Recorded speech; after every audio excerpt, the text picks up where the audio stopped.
নিত্য নতুন আয়োজনে আল হেরা বাংলা ওয়াজ। রোগকে ঘৃণা করবা, রোগীকে মহব্বত করবা। কারণ রোগ তোমার শত্রু, রোগী তোমার কলিজার টুকরা সন্তান হইতে পারে। এই জন্য আমরা গুনাহকে ঘৃণা করি, গুনাহগার নবীজির উম্মতকে মহব্বত করি।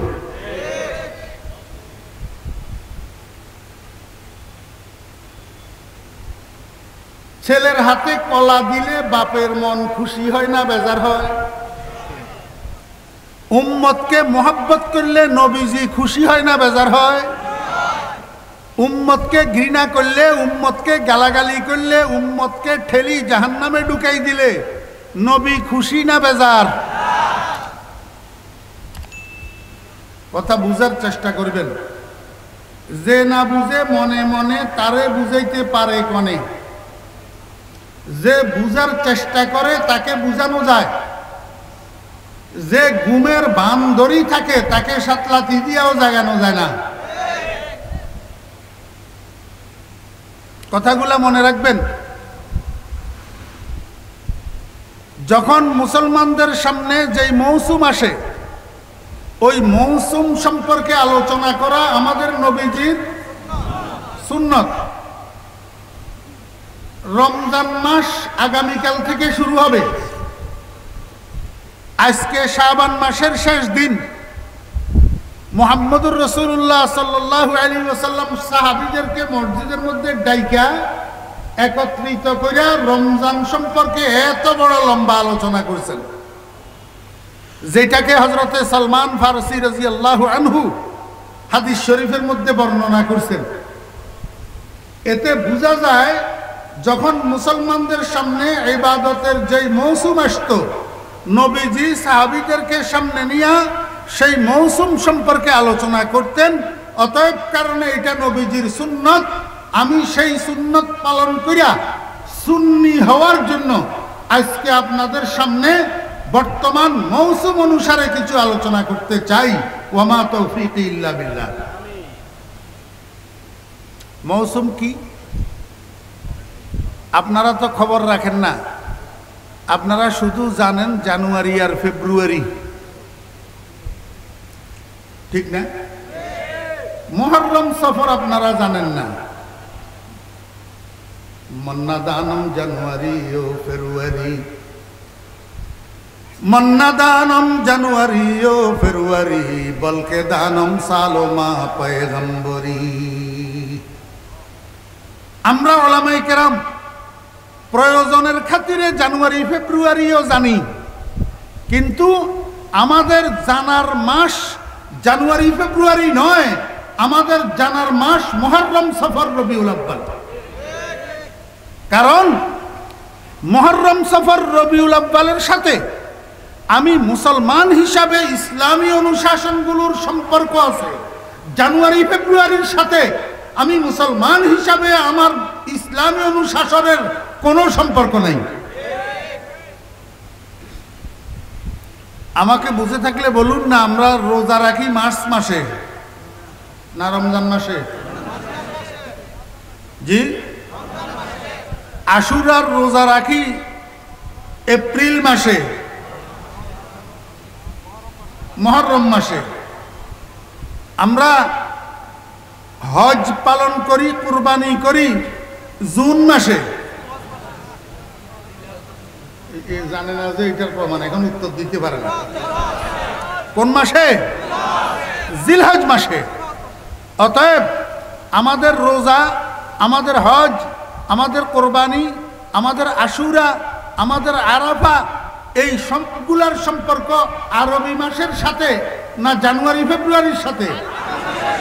কিন্তু দুঃখের বিষয় হলেও সত্য, ইংরেজ মুসলমানের ব্রেইন এমন ওয়াশ করছে, বর্তমানের মুসলমানেরা জানুয়ারি ফেব্রুয়ারি পালন করে, 31 নাইট পালন করে, 14 এপ্রিল ভ্যালেন্টাইন ডে পালন করে।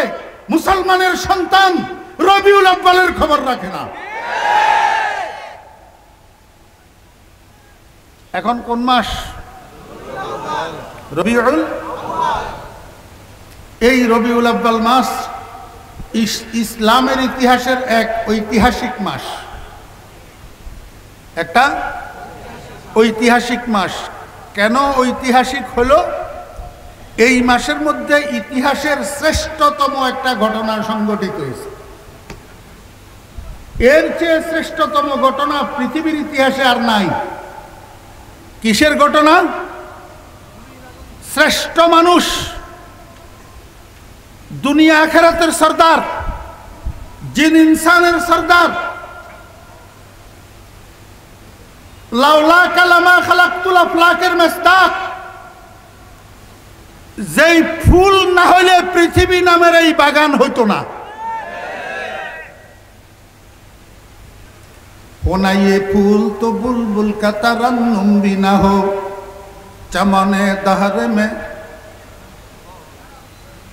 होना ये फूल तो बुलबुल का तरन्नुम भी ना हो चमने दहर में कलियों का तबस्सुम भी ना हो। সেই একটা ফুল যদি না হতো পৃথিবী নামের এই বাগান সুসজ্জিত হতো না। পৃথিবীতে এই কোটি কোটি শত সহস্র কোটি আদম সন্তানের ফুল ফুটতো না। ওই একটা ফুল যদি না হতো, জানা থাকলে বলুন তো ওই ফুলটার নাম কি? সবাই বলেন, সবাই। মুহাম্মাদুর রাসূলুল্লাহ।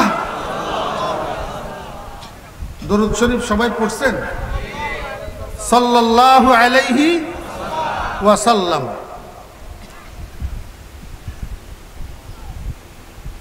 এই শ্রেষ্ঠ ফুল পৃথিবীতে ফুটছে, এই শ্রেষ্ঠ ফুল পৃথিবীতে আত্মপ্রকাশ করছে এই রবিউল আউয়াল মাসে। এর দ্বারা কি বুঝলেন? আমাদের প্রিয় নবীর পৃথিবীতে আগমনের মাস কোনটা? রবিউল। সবাই বলেন না, কষ্ট করি। রবিউল আউয়াল।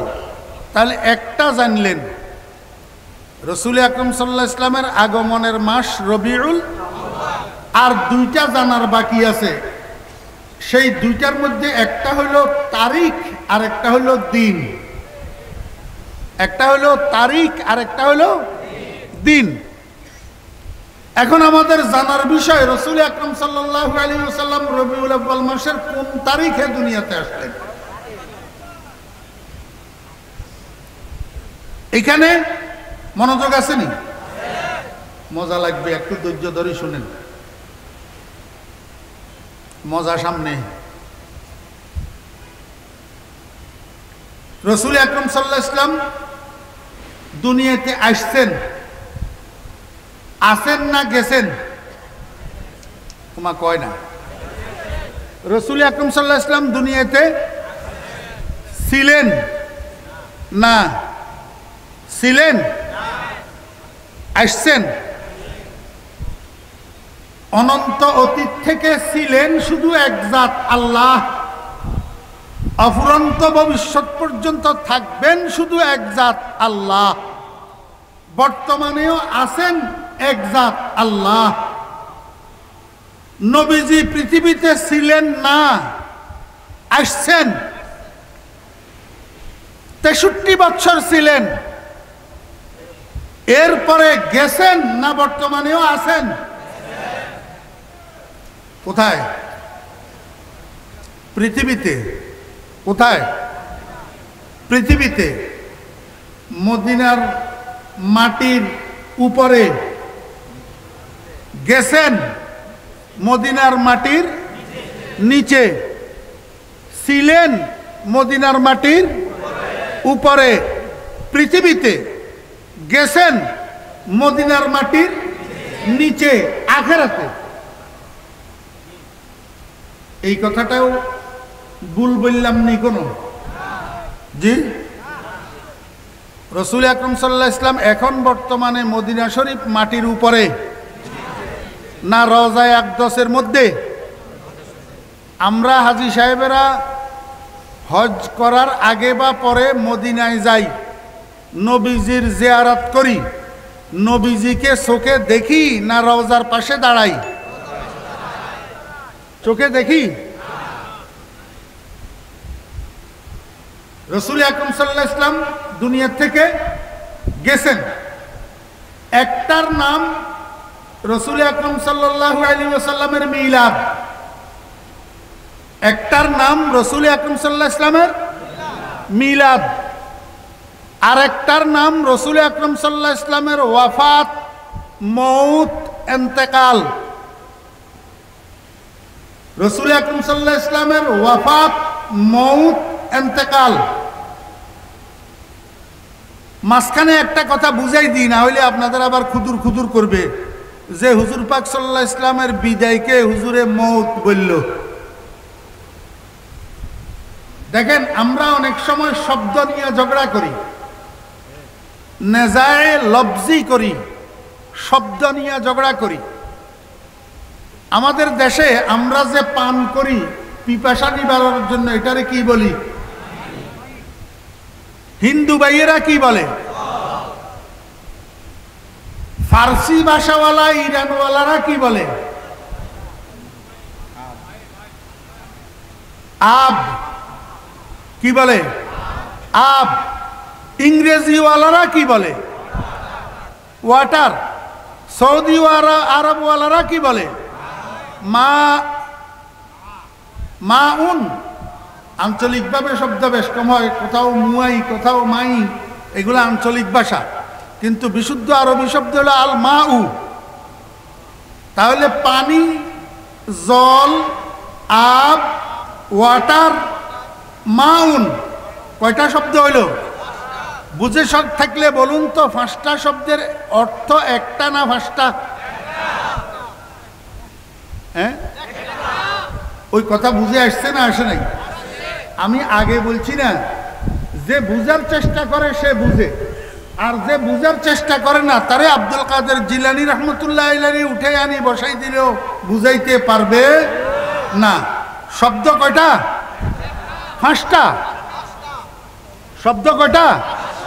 অর্থ মর্ম কয়টা? পানি যেই কথা, জল সেই কথা, ওয়াটারও সেই কথা, আবও সেই কথা, মাউনও সেই কথা। কথা বুঝছেন না বুঝেন নাই? এইবার আসেন, মৌত কি? মৌত, মৌত হইল একটা চোখের পট্টি। চোখের পট্টি। আসামিরে ডিবি পুলিশে ধরি টর্চার সেন্টারে নেওয়ার সময় চোখের মধ্যে কালো পট্টি একটা বান্ধি দে, আবার টর্চার সেলে নিয়ে পৌঁছাইলে কালো পট্টি খুলি দে। কেন? আসামি যেন বুঝতে না পারে তাকে কোন জায়গায় নেওয়া হইতেছে। আল্লাহ পাক রব্বুল আলামিন মানুষকে দুনিয়া থেকে আখিরাতে নেওয়ার সময় মৃত্যু নামের কালো পট্টিটা চোখের মধ্যে বান্ধি দে, আবার কবরে দাফন করার পরে এই পট্টি খুলে দেওয়া হয়। কথা বুঝছেন না বুঝেন নি? মানে ইহকালীন জগৎ থেকে পরকালীন জগতে স্থানান্তর হওয়ার নাম মৌত। স্থানান্তর হওয়ার নাম কি? মৌত। এটাকে এক শব্দ আরবি মৌত, আরেক শব্দ আরবি ওয়াফাত, আরেক শব্দ আরবি ইন্তেকাল, তিনটা শব্দ দিয়া বোঝানো হয় মর্ম কথা একটা। মর্ম কথা একটা। আমরা রাসূল আকরাম সাল্লাল্লাহু আলাইহি ওয়াসাল্লামের শানে সম্মান সূচক ওয়াফাত শব্দ বেশি ব্যবহার করি। তার অর্থ এই নয় যে নবীজির শানে মৌত শব্দ ব্যবহার করা যাবে না। তার অর্থ এই নয় নবীজির শানে ইন্তেকাল শব্দ ব্যবহার করা যাবে না।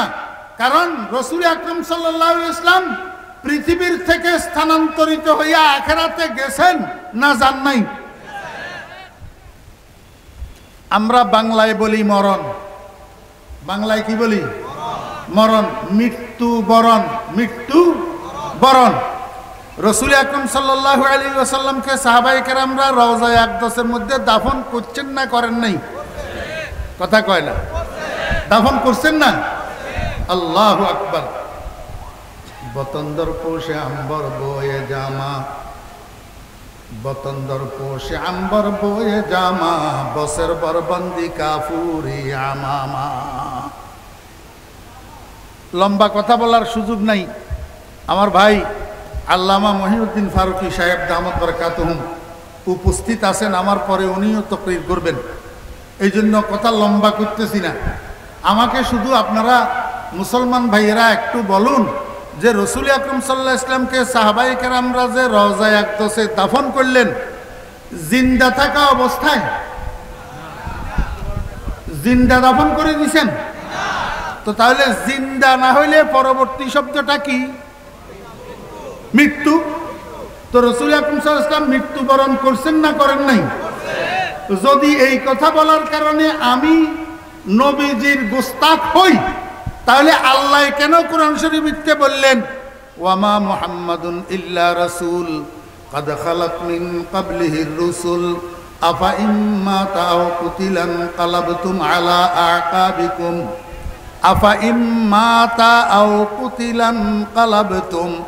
আপনারা উলামায়ে কেরামকে জিজ্ঞেস করেন আফাইম মাতা, এই মাতা ইয়ামুতু মৌতান, এই শব্দ এটা আল্লাহ রসুল আকরাম সাল্লাল্লাহু আলাইহি ওয়াসাল্লামের শানে ব্যবহার করেন নাই, তাহলে আমি কেন গোস্তাখে রসুল হব? যাই হোক, আমরা শব্দ নিয়ে অনেক সময় ঝগড়া করি। শব্দ বিষয় না, মর্ম বিষয়। কি আমি আপনাদেরকে বুঝাইতে চেয়েছিলাম, রসুল আকরাম সাল্লাল্লাহু আলাইহি ওয়াসাল্লাম পৃথিবীতে আসছেন, আসছেন না? না আসলে মিলাদুন নবী কিসের? রসুল আকরাম সাল্লাল্লাহু আলাইহি ওয়াসাল্লাম পৃথিবীতে এরপরে আসেন না গেছেন? এখন নবীজি আসছেন রবিউল আউয়াল মাসে, গেছেন কোন মাসে? যারা জানেন না তারা আজকের মাহফিলে জেনে নিন, নবীজি আসছেন রবিউল আউয়াল মাসে, গেছেন কোন মাসে? রবিউল আউয়াল মাসে। তাহলে তারিখটা, নবীজির আগমনেরটা কত তারিখ রবিউল আউয়ালের, আর গমনেরটা কত তারিখ রবিউল আউয়ালের, এটাও তো জানার দরকার। জি, আমি আপনাদেরকে বলি, আমার ভুল হইলে আপনারা আমাকে শুধরাই দিবেন। রসুল আকরাম সাল্লাল্লাহু আলাইহি ওয়াসাল্লামের পৃথিবীতে শুভ আগমনের তারিখটার মধ্যে ঐতিহাসিকদের মতানৈক্য আছে। কোন কোন ঐতিহাসিক লিখছেন নবীজি রবিউল আউয়াল মাসের 9 তারিখে আসছেন, কোন কোন ঐতিহাসিক লিখছেন রবিউল আউয়াল মাসের 12 তারিখে আসছেন, কোন কোন ঐতিহাসিক লিখছেন রবিউল আউয়াল মাসের 18 তারিখে আসছেন। আরো মতামত আছে, কিন্তু রবিউল আউয়াল মাসে যে নবীজি দুনিয়া থেকে গেছেন সেই তারিখটার মধ্যে কোনো মতবিরোধ নাই। সমস্ত ঐতিহাসিকদের ঐক্যমতের ভিত্তিতে নবীজির পৃথিবী থেকে বিদায় নেওয়ার তারিখটা রবিউল আউয়াল মাসের 12 তারিখ। দ্বিমত নাই, মনোযোগ আছেন? আচ্ছা, কেন দ্বিমত নাই এই কথাটা আমি আপনাদেরকে একটু সূক্ষ্ম একটু বলি। রসুল আকরাম সাল্লাল্লাহু আলাইহি ওয়াসাল্লাম যখন জন্মগ্রহণ করছেন, তখন কি মক্কাবাসী মানুষেরা কেউ জানতো যে আব্দুল্লাহর ছেলে মুহাম্মদ নবী হবে? সদ্য জন্মগ্রহণ করা শিশুটা আব্দুল্লাহর পুত্র, আমেনার ঔরসে গর্ভধারিত সদ্য জন্মগ্রহণ করা শিশুটা একদিন নবী হবে, নবী হওয়ার দাবি করবে, এই কথাটা কি মক্কাবাসী নবীজির জন্মের সময় জানত? এই কারণে কেউ নবীজির জন্ম তারিখটাকে গুরুত্ব দেয় নাই। এই কারণে গুরুত্ব সহকারে নবীজির জন্ম তারিখটা নোট করে নাই। পরবর্তীতে যখন নবীজি নবুয়ত প্রাপ্ত হয়েছেন, যখন দেখছে ওরে বাবারে আব্দুল্লাহর ছেলে, এটা তো সাধারণ মানুষ না, এটা তো মহামানব, তখন এবার গুরুত্ব দিয়ে নবীজির জন্ম তারিখ সংগ্রহ করার চেষ্টা শুরু করছে। কিন্তু নবীজি যখন বিদায় হয়েছেন দুনিয়া থেকে, তখন সাহাবায়ে কেরামের সংখ্যা কত ছিল? কথা কয় না? 1.25 লাখ। কত? 1.25 লক্ষ। আচ্ছা, নবীজির জন্মের দিন কি নবীজির 1.25 লক্ষ ভক্ত অনুরক্ত ছিল? কিন্তু বিদায়ের সময় ১৬ লক্ষ ভক্ত অনুরক্ত ছিল না। এই জন্য বিদায়ের তারিখটা নিয়ে কোনো মতানৈক্য নাই, কিন্তু জন্মের তারিখটা নিয়ে মতানৈক্য আছে। আমি আপনাদেরকে একটা কথা বলতে চাই যে রাসূল আকরাম সাল্লাল্লাহু আলাইহি ওয়াসাল্লামের জন্ম তারিখ এবং ওয়াফাতের তারিখটা দোনো তারিখ এক, দোনো তারিখ এক। এইটা বুঝি কেমনে? রাসূল আকরাম সাল্লাল্লাহু আলাইহি ওয়াসাল্লাম জন্মগ্রহণ করছেন যেই দিনে, ওই দিনটাও সোমবার, এবং ওয়াফাত বরণ করছেন, পৃথিবীর থেকে বিদায় নিয়েছেন, ইন্তেকাল করছেন যেই দিনে, সেই দিনটাও সোমবার, সেই দিনটাও কি? এই জন্য নবীজি সোমবার আসলে রোজা রাখতেন। সোমবার আসলে কি করতেন? সাহাবীরা জিজ্ঞাসা করেন, ইয়া রাসূলুল্লাহ, আইয়ামে বীজের রোজার কথা আপনি বলছেন আমরা রাখি, প্রতি আরবি মাসের 13 তারিখ, 14 তারিখ, 15 তারিখ, বৃহস্পতিবার শুক্রবার রোজা রাখেন, আমরাও রাখি আপনার অনুসরণে, কিন্তু সোমবারটা আপনি রোজা রাখেন কেন? রাসূল আকরাম সাল্লাল্লাহু আলাইহি ওয়াসাল্লাম বলেন, সোমবারটা রোজা রাখি আমি আল্লাহ পাকের শুকর আদায় করি যে এই দিনে আমি দুনিয়াতে আসছি। তাহলে রাসূল আকরাম সাল্লাল্লাহু আলাইহি ওয়াসাল্লাম নিজেও নিজের জন্মদিন পালন করলেন কিনা? জি, জন্মদিন পালন করলেন কিনা? খাইয়া না না খাইয়া? খাইয়া না রোজা রাখা? এখন আমরা যে খাইয়া খাইয়া নবীজির জন্মদিন পালন করি, এইটা কোন সুন্নত আদায় হইল?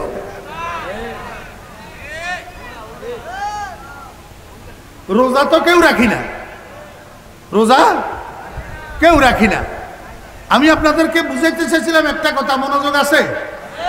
তাহলে জন্মের মাসও 1 মাস, ওয়াফাতের মাসও 1 মাস, জন্মের দিনও একদিন, ওয়াফাতের দিনও একদিন। বাকি দুইটা জিনিসের মধ্যে যখন মিল আছে, জন্মের এবং ওয়াফাতের মাস 1 মাস, জন্মের এবং ওয়াফাতের দিন একদিন, তাহলে তারিখটার মধ্যেও মিল থাকবে, দোনোটা 12 তারিখ। দোনোটা কি 12 তারিখ। তাহলে কি বুঝলেন? রাসূল আকরাম সাল্লাল্লাহু আলাইহি ওয়াসাল্লামের জন্মের তারিখ রবিউল আউয়ালের কত তারিখ? 12 তারিখ। জন্মের মাস কোন মাস? রবিউল আউয়াল মাস। জন্মের দিন কোন দিন? সোমবার। এই কথাটা আমি আপনাদেরকে বুঝাইছি একটা কারণে, মনোযোগ আছে না? আগে একটা উদাহরণ শুনেন তো বিষয়টা আপনাদের ভালো বুঝে আসবে। আমার একটা জ্যাঠাতো ভাই ছিল, নাম ছিল সিরাজুল হক। এই ভদ্রলোক তৎকালীন যুগে আমাদের গ্রামের মধ্যে সর্বসাকুল্যে 2 থেকে 3 জন গ্রাজুয়েট ছিল, ডিগ্রি পাস, তার মধ্যে একজন এই লোক। আমাদের গ্রামে একটা হাই স্কুল স্থাপন করা হয়েছিল নতুন। ওই হাই স্কুলের জন্য ফান্ড কালেকশন করার জন্য উনি ঢাকায় আসছিলেন। ঢাকাতে রোডের পাশে দাঁড়ানো আছেন, লোকাল বাস একটাই উনাকে মারি দিছে, স্পট ডেড, জায়গায় মরে গেছে। এত সুন্দর চেহারা, লম্বা চূড়া, স্মার্ট এক যুবক এই সিরাজুল হক। আমার জেঠি আম্মার 7 জন ছেলের মধ্যে সূর্য সন্তান হইল এই ছেলেটা। এর মতো শিক্ষিত আর কেউ ছিল না, সুন্দরও ছিল না। কিন্তু অকালে মৃত্যুবরণ করার কারণে আমরা তখন ছোট ছিলাম, কোনো কোনো সময় রাত্রের 2টা 3টায় যদি প্রস্রাবের ব্যাগ হইতো, প্রস্রাব করার জন্য উঠতাম, তখন আমার জেঠার ঘরের থেকে কান্নার আওয়াজ পাইতাম। তা আমি আমার মাকে জিজ্ঞেস করতাম, মা এই ওইদিকে কাঁদে কে? তা আমার মা বলতো, তোর জেঠাই কাঁদতেছে। আমি কই, উনি এই গভীর রাত্রে কাঁদে কেন? কই, তুই জানোস না তোর সিরাজ ভাইয়া যে মারা গেছে, এই ছেলের কথা মনে উঠলে, যখন মনে উঠে তখন বেটি কাঁদে।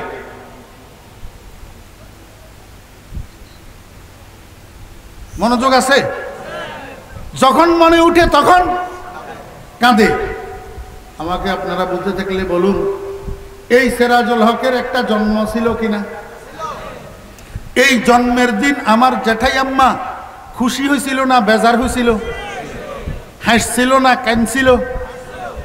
এখন মৃত্যুবরণ করার পরে যখনই মনে পড়ে ছেলের কথা, দিনে রাত্রে নিশিরাত্রে যখনই মনে পড়ে ছেলের কথা, তখন কি হাসে না কান্দে? কারণটা কি? মৃত্যুর বেদনা এটা এমন এক জিনিস, এটা জন্মের আনন্দকে ডাকনা দিয়া দেয়। আর এটাই মহব্বতের প্রমাণ, এটাই ভালোবাসার নিদর্শন। যদি একটা মানুষের জন্য একটা মানুষের ভালোবাসার মায়া থাকে, তাহলে মৃত্যুর পরে সে তার জন্মকে স্মরণ করিয়া হাসে না, বরং মৃত্যুকে স্মরণ করিয়া কাঁদে। বুঝাইতে পারি নাই?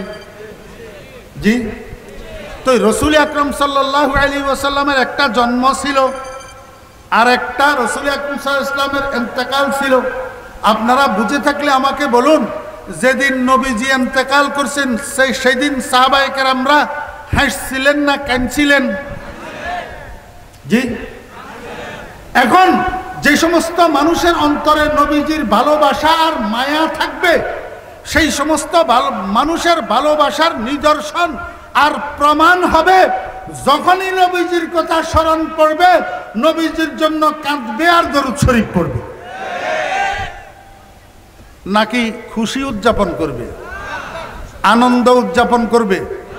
যদি আনন্দ উদযাপন করা হয়, এতে করে নবীর ভালোবাসা প্রমাণিত হবে কিনা? জি।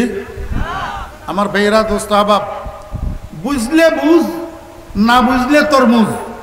যে না বুঝে তারে বুঝানো যাবে না। এখন আসেন, এইখানে প্রথম একটা শব্দ হইল মিলাদ।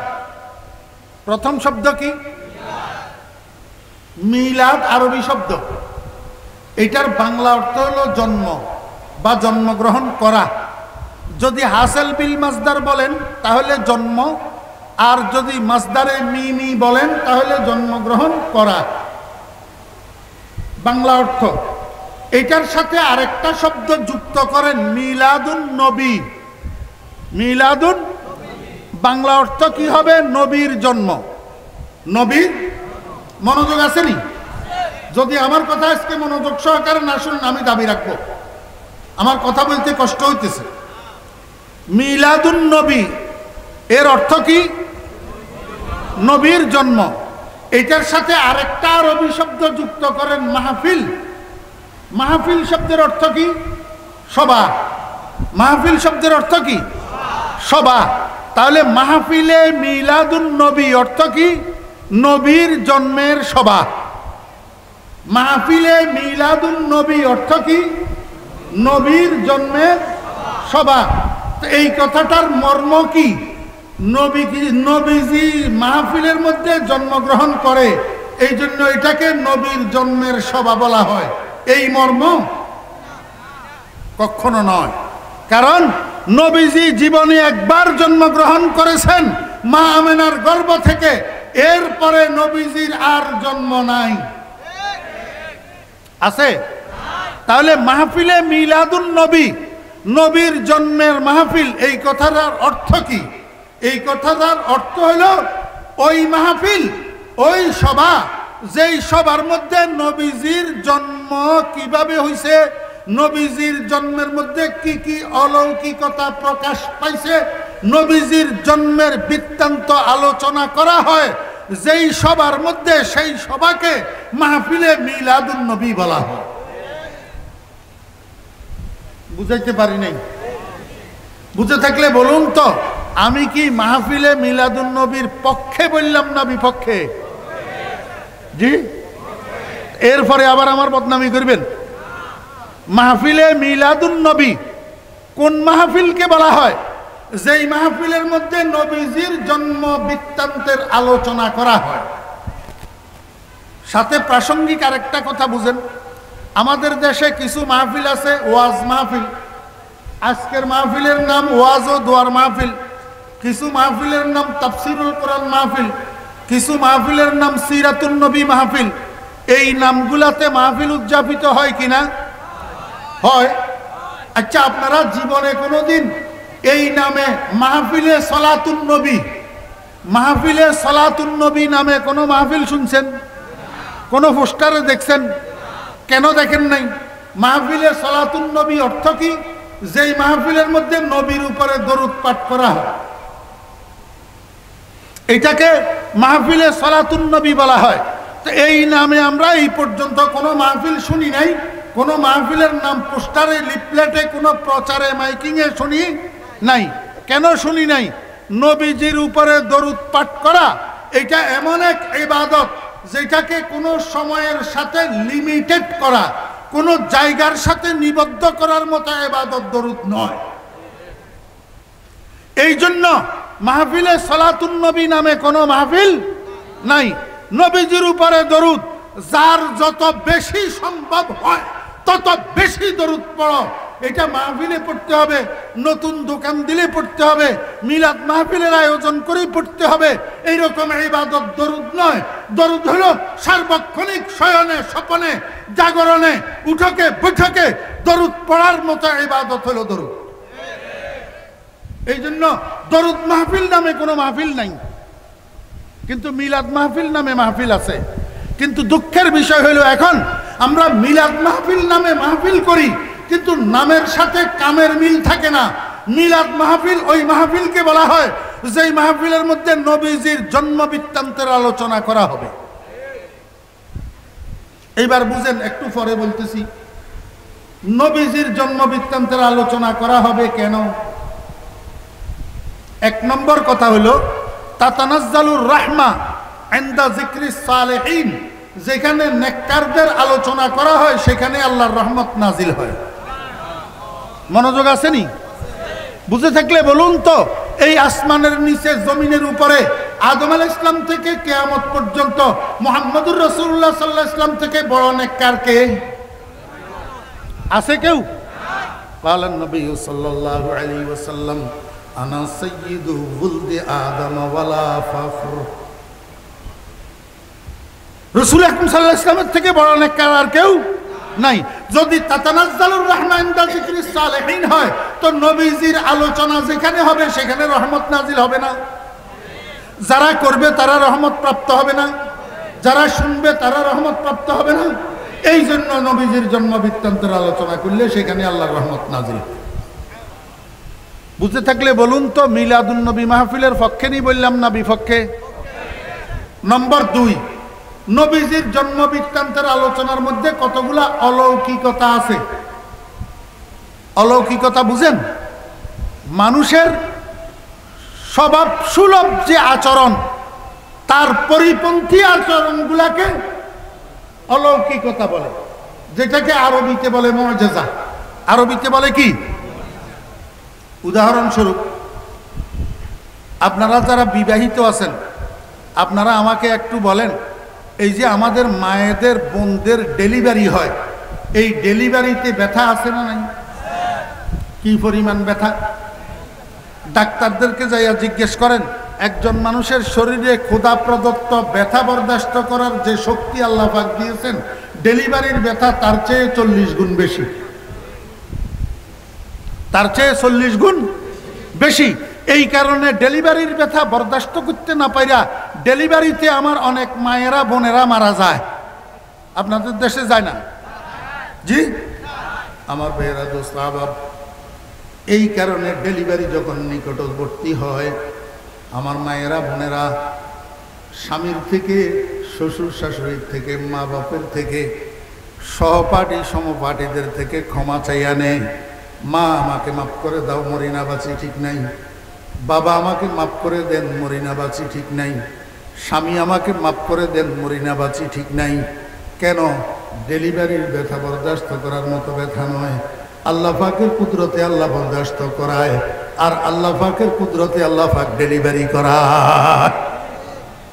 আল্লাহ যদি ইচ্ছা না করে, ডাক্তারের বাবার ক্ষমতাও নাই একটা সন্তানকে মায়ের পেট থেকে জীবিত বাহির করে। আসল বাহির করে কে? আমি আপনাদেরকে এই কথাটা এই জন্য বলছি, সরকার দো আলম জনাবে মুহাম্মদুর রাসূলুল্লাহ সাল্লাল্লাহু আলাইহি ওয়াসাল্লামের ভূমিষ্ঠ হওয়ার পরে আমার মায়েরা হযরতে আমেনা, খাজা আমেনার কাছে এসেছেন গল্প করার জন্য। সমপাঠী মহিলারা একজন আরেকজনের কাছে এরকম যায়, তো সমপাঠী মহিলাদের সাথে আলোচনা করতে যাইয়া খাজা আমেনা বলতেছে, বোনেরা তোরা বলিস ডেলিভারির মধ্যে বলে কত ব্যথা, একটা সন্তান গর্ভে থাকাকালীন মার কত অসহ্য ব্যথা হয়, কত কষ্ট হয়, অ্যাবনর্মালিটি দেখা যায়। কিন্তু কই আমার মোহাম্মদ যে এতদিন আমার গর্ভে ধারণ করলো, আমার কাছে তো কোনো কষ্ট হয় নাই। আমার মোহাম্মদ যে আমার গর্ভ থেকে জন্মগ্রহণ করলো, ডেলিভারি হইল, আমি তো টেরও পাই না, আমি তো টেরও পাই নাই। আমাকে বুঝে থাকলে বলুন তো, এই ডেলিভারির মা টের না পাওয়া এটাই স্বভাবগত না অস্বাভাবিক? তাহলে মুহাম্মদুর রাসূলুল্লাহ সাল্লাল্লাহু আলাইহি ওয়াসাল্লামের জন্মটা স্বাভাবিক না অস্বাভাবিক? অস্বাভাবিক না? এইটার নাম অলৌকিকতা। এটার নাম কি? এইরকম হাজারো অলৌকিকতা আছে মুহাম্মদুর রাসূলুল্লাহ সাল্লাল্লাহু আলাইহি ওয়াসাল্লামের জন্ম বৃত্তান্তের মধ্যে। এই অলৌকিকতাগুলা সম্বলিত জন্ম বৃত্তান্ত যখন মানুষের সামনে আলোচনা করা হবে, তখন শ্রোতাদের মধ্যে দুই প্রকারের মানুষ থাকতে পারে। এক প্রকারের মানুষ ইমানদার বেআমল। যারা বেআমল ইমানদার, তারা মুহাম্মদুর রাসূলুল্লাহ সাল্লাল্লাহু আলাইহি ওয়াসাল্লামের জন্ম বৃত্তান্ত শুনে আশ্চর্যান্বিত হইয়া আমলের দিকে দীক্ষিত হবে, আমলের দিকে ধাবিত হবে। আর যারা বেঈমান মুহাম্মদুর রাসূলুল্লাহ সাল্লাল্লাহু আলাইহি ওয়াসাল্লামের জন্ম বৃত্তান্ত শুনবে, তারা ঈমান আনবে, তারা কলমা পড়বে লা ইলাহা ইল্লাল্লাহু মুহাম্মাদুর রাসূলুল্লাহ। আপনারা আল্লাহর ওয়াস্তে এখন থেকে স্টেজে উঠানামা বন্ধ করেন। আপনাদের কারণে মানুষ সব সেদিকে তাকাই থাকে। মানুষের ফ্যাটের ভিতরে আমি কথা ঢুকাইতে পারতেছি না, নিজেরাই ডিস্টার্ব করতেছেন। মনোযোগ আছে? রাসূলুল্লাহ সাল্লাল্লাহু আলাইহি ওয়াসাল্লামের জন্ম বৃত্তান্ত আলোচনার মধ্যে উম্মতের লাভ আছে না নাই? উম্মত মানে উম্মতে দাওয়াত, উম্মতে এজাবত। উম্মতে দাওয়াত হলো বেঈমান উম্মত, আর উম্মতে এজাবত হলো ইমানদার উম্মত। ইমানদারদের মধ্যে আমলদার যারা, তারা না, বেআমল ইমানদার যারা, তারা রাসূল আকরাম সাল্লাল্লাহু আলাইহি ওয়াসাল্লামের জন্মের অলৌকিকতাগুলো শুনি আমলের দিকে ধাবিত হবে। লাভ হইল না ক্ষতি? আর বেঈমান যারা, তারা নবীজির জন্ম বৃত্তান্তের অলৌকিকতাগুলো শুনি তারা ঈমান আনার দিকে ধাবিত হবে, কালিমা পড়বে, মুসলমান হবে। লাভ হইল না ক্ষতি?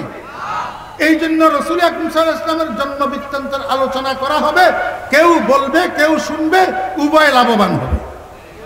কথা বুঝছেন না বুঝেন না? কিন্তু দুঃখের বিষয় হলো সত্য, আজকে আমরা যে মাহফিলে মিলাদুন নবী উদযাপন করি, এই মাহফিলে মিলাদুন নবীর মধ্যে কি কি থাকে আপনারা আমাকে একটু বলুন।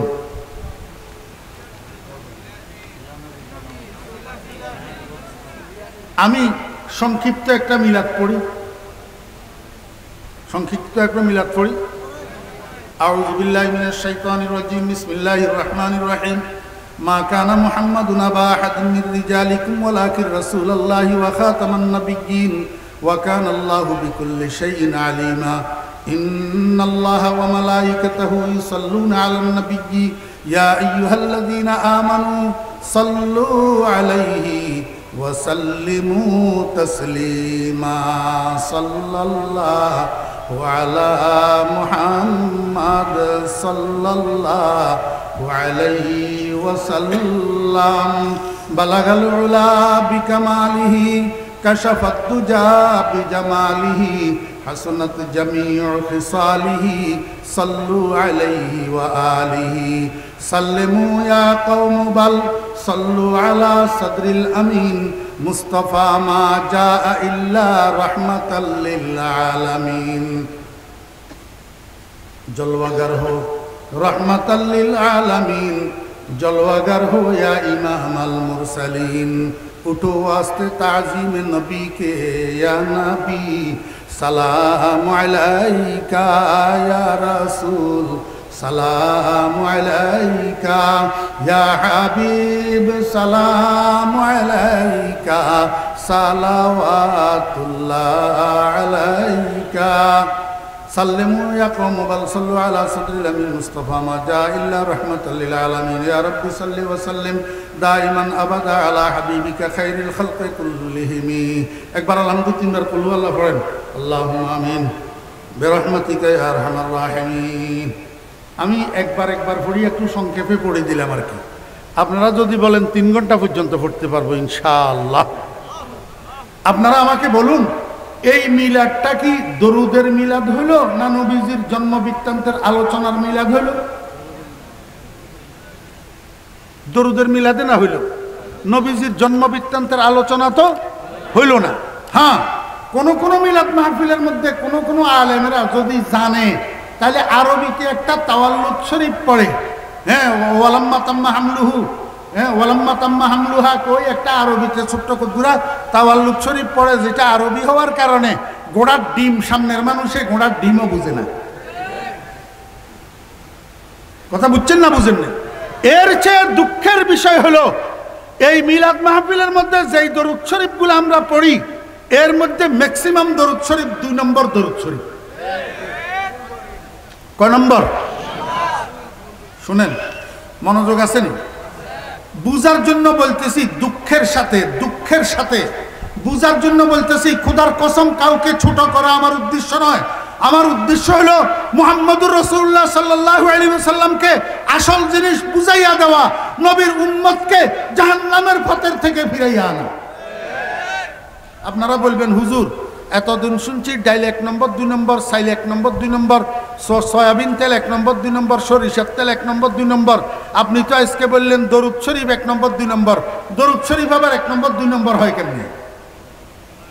এটা আপনারা প্রশ্ন করতে পারেন না? আমার ভাইয়েরা দোস্ত আবাব, আপনি একটা মাইক্রোফোন কেনার জন্য যদি বাজারে যান, দোকানদার আপনাকে একটা মাইক্রোফোন দিল, আপনি বললেন এই মাইক্রোফোন আমি নেব না। কেন নিবে না? কয় এটা মেড ইন চায়না। তাহলে তুমি কি চাও? কয় আমাকে মেড ইন জাপান দাও। কয় এইটা মেড ইন চায়না 2000 টাকা, আর made in China made in Japan 10,000 টাকা। এখন তুমি মেড ইন জাপান নিবা কিনা? কয় 10,000 টাকা হইলেও আমি মেড ইন জাপান নেব, কারণ এটা 2000 টাকা নিয়ে গেলে 2 মাস টিকবে কিনা তার গ্যারান্টি নাই। আর মেড ইন জাপান 10,000 টাকা দিয়ে নিলে কমপক্ষে 10 বছরের মধ্যে নষ্ট হবে না। এটা 1 নম্বর, এটা 2 number. Made in Japan 1 number, made in China. আমার ভাইয়েরা দোস্ত বাব, মোবাইল ফোন একটা কেনার জন্য আপনি মেড ইন সুইজারল্যান্ড তালাশ করেন, মেড ইন চায়না কিনতে চান না 2 নম্বর। আমি আপনাকে বলবো দরুদ শরীফের মধ্যে 2 রকমের দরুদ আছে, কতগুলা মেড ইন মদিনা আর কতগুলা made in out of Medina. ওমা বুঝে নাই? মেড ইন মদিনা বুঝছেন? মেড ইন মদিনা মানি ও দোস্ত, মেড ইন জাপান মানি জাপানের তৈয়ারি, আর মেড ইন চায়না মানি চায়নার তৈয়ারি। মেড ইন মদিনা মানি মদিনার তৈয়ারি, আর made in out of Medina মানি মদিনার বাহিরের তৈয়ারি। আপনারা বলবেন হুজুর মদিনার বাহিরের তৈয়ারি একটা দরুদ শরীফ শুনান। মুস্তাফা জানে রহমত पे लाखों सलाम शम्ए बज़्म हिदायत पे लाखों सलाम। আমি টানতে পারিনি না পারি না জি? এবার আপনারা বলেন আল্লাহুম্মা সাল্লি আলা মুহাম্মাদিন ওয়া আলা আলি মুহাম্মাদ কামা সাল্লাইতা আলা ইব্রাহিম ওয়া আলা আলি ইব্রাহিম ইন্নাকা হামিদুম মাজিদ। اللهم بارك على محمد وعلى آل محمد كما باركت على إبراهيم وعلى آل إبراهيم إنك حميد مجيد। এই দরুদ শরীফটা আর মুস্তাফা জানে রহমত পে লাখো সালাম, এই দরুদ শরীফটা দুটোটার মধ্যে ব্যবধান কতটুকু? একটা মেড ইন মদিনা আর একটা মেড ইন করাচি। আল্লাহুম্মা সাল্লি আলার মেড কি ওমা কয় না? Made in Medina. আর মুস্তাফা জানে রহমত পে লাখো সালামের মেড কি? ওই মুস্তাফা জানে রহমত পে লাখো সালাম উর্দু না আরবি? মা কথা কয় না। মুস্তাফা জানে রহমত পে লাখো সালাম উর্দু না আরবি? ওই আরবি ভাষায় 1 লাখের কয় মেয়াতু আলফিন। 1 লাখের কি কয়? মেয়াতু আলফিন। লাখো এটা উর্দু ভাষার শব্দ। উর্দু কি করাচির ভাষা না মদিনার ভাষা? তাহলে মুস্তাফা জানে রহমত পে মেড ইন করাচি না মেড ইন মদিনা? এই জন্যই তো কয়েকটা রাষ্ট্রের মধ্যে চলে, বাকিগুলোর মধ্যে চলে না। আর আল্লাহুম্মা সাল্লি আলা মুহাম্মাদি ওয়া আলা আলি মুহাম্মদ এশিয়াতে চলে, ইউরোপে চলে, অস্ট্রেলিয়াতে চলে, আমেরিকাতে চলে। দোস্ত, পৃথিবীর যতগুলা মহাদেশ আছে, যতগুলা মহাদেশের মধ্যে মুসলমান আছে, যত মুসলমানের নামাজ পড়ে, সব নামাজি মুসলমানেরা যেই কোনো লেভেলের, যেই কোনো ডিভিশনের, যেই কোনো প্রেক্ষাপটের মুসলমান বলেন, আমি বলেন, আপনি বলেন, সবাই তো নামাজের মধ্যে আল্লাহুম্মা সাল্লি আলা। জি, যদি না মানেন তাহলে আগামীকাল থেকে এক কাজ করিয়েন, তাশাহুদ পড়ার জন্য যখন বসবেন না, আশহাদু আল্লা ইলাহা ইল্লাল্লাহ ওয়া আশহাদু আন্না মুহাম্মাদান আবদুহু ওয়া রাসূলুহু, মুস্তাফা জানে রহমত পে লাখোं সালাম, মুস্তাফা জানে রহমত পে লাখোं সালাম, শামে বজমে হিদায়াত পে লাখোं সালাম, আসসালামু আলাইকুম ওয়া রাহমাতুল্লাহ, আসসালামু আলাইকুম ওয়া রাহমাতুল্লাহ। হবে নি নামাজ? হ্যাঁ, তাহলে নামাজ হওয়ার জন্য আমরা সবাই তো আল্লাহুম্মা সাল্লি আলা। তাহলে আল্লাহুম্মা সাল্লি আলা কেন? আল্লাহুম্মা সাল্লি আলা মেড ইন মদিনা, এই জন্য। এখন আমাকে একটু হাত জোড় করি, আমি ইনসাফের সাথে একটা কথা বলি, আপনারা আপনাদের কথা আপনারা বলবেন। আমরা নামাজি কিনা? আমি ফরিদুদ্দিন নামাজি নি, এশার নামাজ পড়ছি নি, তো এশার নামাজের মধ্যে আল্লাহুম্মা সাল্লি আলা আসেনি না নেই? পড়ছি নি। তো যদি মেড ইন মদিনা দরুদ পড়ার পরে আমি ওয়াহাবি হই, মেড ইন মদিনা দরুদ পড়ার পরে আমি রসুলের দুশ্মন হই, আপনার ইনসাফ কোথায়? আপনি মেড ইন করাচি পড়ি কেমনে রসুলের বন্ধু হন? আর এই অবাস্তব কথাটা কিয়ামতের ময়দানে আল্লাহর আদালত আমার জন্যও আছে, আপনার জন্যও আছে। এই অবাস্তব কথাটাকে আল্লাহর আদালতে যদি প্রমাণ করতে না পারেন, তখন আপনার কি অবস্থা হবে? अगर काफिर मोरा खंदी गमे निस चरागे किस बरा नबुवत फरोगे, अगर काफिर मोरा खंदी गमे निस चरागे किस बरा नबुवत फरोगे। এই জন্য দোস্ত আহবাবরা ভাইয়েরা আমার বলি, মোহাব্বতে বলতেছি কোনো দুশ্মনী নয়, মোহাব্বতে বলতেছি কোনো ঘৃণা নয়, আসল কথা বোঝানোর জন্য বলতেছি। দোস্ত আহবাবেরা, যারা আল্লাহ পাকের খাঁটি, আল্লাহর হাবিবের খাঁটি প্রেমিক আছে, তাদেরকে রসুলের দুশ্মন করিয়া, রসুলের দুশ্মন বলিয়া যেই অপপ্রচার চালাইতেছি, এই অপপ্রচার কিয়ামতের ময়দানে প্রমাণ করা নাও যেতে পারে। কারণ আপনি বলেন আমি দরুদ শরীফ পড়ি না, আমি রসুলের দুশ্মন। আমি আসলে দরুদ শরীফ পড়ি নামাজের ভিতরেও, নামাজের বাহিরেও। নামাজের বাহিরে দরুদ শরীফ মেড ইন মদিনা আছে না নাই? আল্লাহর হাবিব জনাবে মুহাম্মদুর রাসূলুল্লাহ সাল্লাল্লাহু আলাইহি ওয়াসাল্লাম বলেন, আমার উম্মত একটা দরুদ শরীফ আছে, শুক্রবার দিন যদি তুমি 80 বার এই দরুদ শরীফ পাঠ করো, আল্লাহ পাক তোমার জীবনের 80 বছরের গুনাহ মাফ করে দিবে। রাইফেলের গুলি মিস হইতে পারে, আমার নবীজির জবান মিস হইতে পারে না। আগামীকাল সকালে সূর্য উঠবে কিনা তাতে সন্দেহ থাকতে পারে। আমার নবীজির জবান যে সত্য, তার মধ্যে বিন্দু বিসর্গ পরিমাণ সন্দেহের অবকাশ নাই। আমার নবীজি বলছেন, কোন উম্মত যদি শুক্রবার জুমার দিন 80 বার এই দরুদ শরীফটা পড়ে, আল্লাহ পাক তার জীবনের 80 বছরের গুনাহ মাফ করে দিবেন। আমার বন্ধুরা, মনে কষ্ট নেবেন না। আমার মতো কিছু মোল্লা মৌলবীরা শুধু টাকার খাতিরে আপনাকে সারা জীবন মুস্তফা জানে রহমত পে শিখাইলো আর ইয়া নবী সালাম আলাইকা শিখাইলো, দোনোগা made in out of Medina দরুদ। অথচ যেই দরুদ শরীফ পড়লে 80 বছরের গুনাহ মাফ হয়, সেই দরুদ শরীফটা জীবন গেল মুখস্থ করতে পারলেন না। করবেন? মুখস্থ করবেন? বলেন আমার মুখে মুখে, আল্লাহুম্মা সাল্লি আলা মুহাম্মাদিন নবিয়্যিল উম্মিয়্যি ওয়া আলা আলিহি ওয়া সাহবিহি ওয়া সাল্লিম তাসলিমা। ছোট্ট একটা দরুদ শরীফ। আজকে এখান থেকে যাই আগামীকাল সকালে একজন হক্কানি আলেম, একজন বিশুদ্ধ কোরআন পড়নেওয়ালা আলেম বা তালেম আলেমের থেকে, আল্লাহু আকবার, মাওলানা শাহ আলম সাহেবের থেকে, এইভাবে সেক্রেটারি সাহেব, সভাপতি সাহেব আছেন, ওনাদের থেকে প্রয়োজনে বাংলা উচ্চারণে এই দরুদ শরীফটা লিখে নেবেন, লেখি মুখস্থ করবেন। আগামী শুক্রবার জুমার দিন কষ্ট করি 80 বার এই দরুদ শরীফটা পাঠ করবেন। খোদার কসম, আল্লাহ পাক 80 বছরের গুনাহ মাফ করে দিবে। সাদাকাল্লাহু ওয়া সাদাকা রাসূল। কি শিখছেন? কি শিখাইছে আপনার বন্ধু বান্ধব আলেমেরা? আপনাকে কি শিখাইছে? আমার ভাইয়েরা, দুস্তাবাব, রাসূল আকরাম সাল্লাল্লাহু আলাইহি ওয়াসাল্লামের মহব্বত করেন? জি, কে কে মহব্বত করেন হাত উঠান। এই যারা নবীজিকে মহব্বত করেন আপনারা কি নবীজিকে দেখছেন? দেখতে চান? দেখতে চান? কেমনে দেখবেন নবীজিকে? এখন তো আর এই দুই চোখে দেখা সম্ভব না। এখন একটা সূরত আছে দেখার, সেটা হলো স্বপ্নে। সেটা হলো কি? আল্লাহর হাবিব জনাব রাসূলুল্লাহ সাল্লাল্লাহু আলাইহি ওয়াসাল্লাম ইরশাদ করেছেন, আমার কোন উম্মত যদি আমাকে স্বপ্নে দেখে সে সত্যি সত্যি আমি রাসূলের চেহারা স্বপ্নে দেখছে। কারণ শয়তান দুনিয়ার সব কিছুর আকৃতি ধারণ করতে পারে, আমি নবীর চেহারার আকৃতি ধারণ করতে পারে না।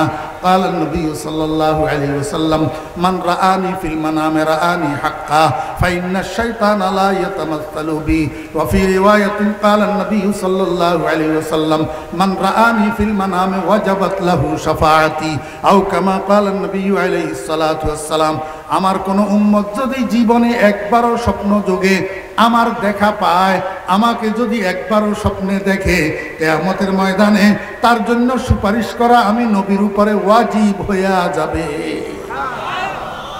নবীর সুপারিশ চান? যদি নবীর সুপারিশ চান তাহলে নবীজিকে একবার স্বপ্নে দেখতে পারেন কিনা চেষ্টা করে দেখেন। চেষ্টা করি দেখেন একবার নবীজিকে স্বপ্নে দেখা যায় কিনা। আমার ভাইরা দোস্ত আহবাব, আমাদের আকাবেরিন বুজুর্গানে দিন লিখছেন নবীজিকে স্বপ্নে দেখার একটা অন্যতম পদ্ধতি আছে। তন্মধ্যে একটা পদ্ধতি হলো একটা দরুদ শরীফের পদ্ধতি। দরুদ শরীফটা মেড ইন মদিনা। আল্লাহুম্মা সাল্লি আলা সাইয়্যিদিনা ওয়া মাওলানা মুহাম্মদ কুল্লামা যাকারাহু যাকিরুনা ওয়া কুল্লামা গাফালা আন যিকরিহিল গাফিলুন। এই দরুদ শরীফটা আলেমদের থেকে প্রয়োজনে বাংলা উচ্চারণে লিখে মুখস্থ করবেন। মুখস্থ করি একটা আমল করবেন 40 দিন। কয়দিন? কি আমল? রাত্রে শোয়ার বিছানার জন্য যখন শুইবেন, শোয়ার বিছানার মধ্যে যখন শুইবেন, রুমের দরজা বন্ধ করলেন, লাইট অফ করলেন, সাথে সাথে তো আর ঘুম আসে না। এই ঘুম আসার আগ মুহূর্তে আঙ্গুলের করের উপরে গণনা করিয়া করিয়া অথবা তসবির ছড়াটা হাতের মধ্যে লইয়া এই দরুদ শরীফটা 100 বার পড়বেন। আল্লাহুম্মা সাল্লি আলা সাইয়্যিদিনা ওয়া মাওলানা মুহাম্মদ কুল্লামা যাকারাহু যাকিরুনা ওয়া কুল্লামা গাফালা আন যিকরিহিল গাফিলুন। এই দরুদ শরীফটা 100 বার পড়বেন। 100 বার পড়ি মনে মনে আল্লাহর কাছে দোয়া করবেন, ইয়া আল্লাহ তোমার হাবিবের নামে আমি 100 বার দরুদ পাঠ করলাম, আমার এই দরুদটা সোনার মদিনায় তোমার হাবিবের রওজায় আকদসে পৌঁছাইয়া দাও।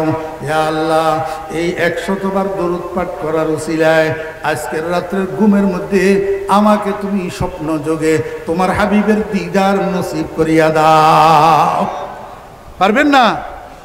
আমাদের আকাবেরিন বুজুর্গানে দিনেরা লিখছেন এইভাবে আমলটা 40 দিন করেন, ইনশাআল্লাহুল আজিজ আমি মুতাওয়াক্কিলান আলাল্লাহ, আল্লাহ পাকের আল রহমতের উপরে তাওয়াক্কুল করি বলতেছি।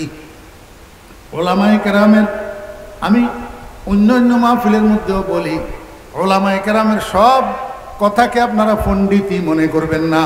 ওলামায়ে কেরামরা কিছু কিছু নিজেদের তজরবার থেকে কথা বলে।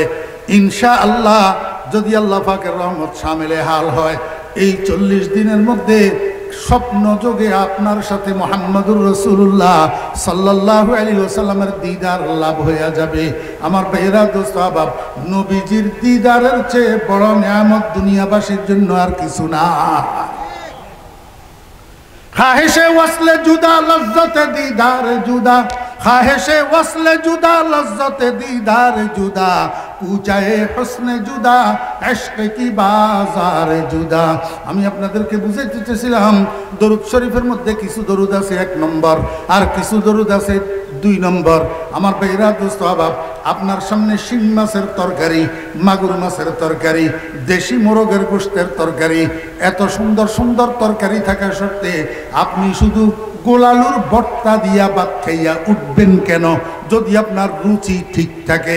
আমার সামনে 1 নম্বর দরুদ মেড ইন মদিনা দরুদ, যেই দরুদ নবীজির জবান থেকে বাইর হয়েছে, যেই দরুদ সাহাবায়ে কেরাম পড়ছে, সেই দরুদগুলা থাকা সত্ত্বে আমি মানুষের বানানো দরুদ made in out of Madina, made in Chattogram, made in Barishal, made in Karachi লইয়া পাগল হব কেন? আর সেই দরুদগুলা না পড়ার কারণে আপনি আমাকে রসুলের দুশমন আখ্যায়িত করবেন কেন? বুঝাইতে পারি নাই দোস্ত? এতক্ষণ পর্যন্ত আলোচনা শুনলে বলুন তো, আমি কি মিলাদের পক্ষে নিয়ে কইলাম না বিরুদ্ধে? জি, পদ্ধতি না বাতলাই দিলাম পদ্ধতি। মিলাদুন নবীর মাহফিল ওই মাহফিলকে বলে যেই মাহফিলের মধ্যে নবীজির জন্ম বৃত্তান্তের আলোচনা হবে। আগে পরে দরুদ শরীফ পড়েন, কোনো অসুবিধা নাই, দরুদ তো ভালো জিনিস, কিন্তু খেয়াল রাখবেন একটু দরুদগুলা 1 নম্বর পড়ার জন্য। কি পড়ার জন্য? 1 নম্বর পড়ার জন্য। বাকি রইল মাহফিলে মিলাদুন নবীর নামে আনন্দ উদযাপন, খুশি উদযাপন, ঈদ পালন করা। এটা কিন্তু নবীর সুন্নতেরও পরিপন্থী, সাহাবায়ে কেরামের আদর্শেরও পরিপন্থী এবং নবীজির মহব্বতের বহির প্রকাশেরও পরিপন্থী। কারণ মহব্বতের মানুষ মৃত্যুর পরে জন্মকে স্মরণ করে খুশি উদযাপন করে না। মায়ের মায়ের মায়ের আদর্শ থেকে বোঝা যায় কোন মা সন্তানকে ভালোবাসে, মৃত্যুর পরে সন্তানকে স্মরণ করে খুশি উদযাপন করে না।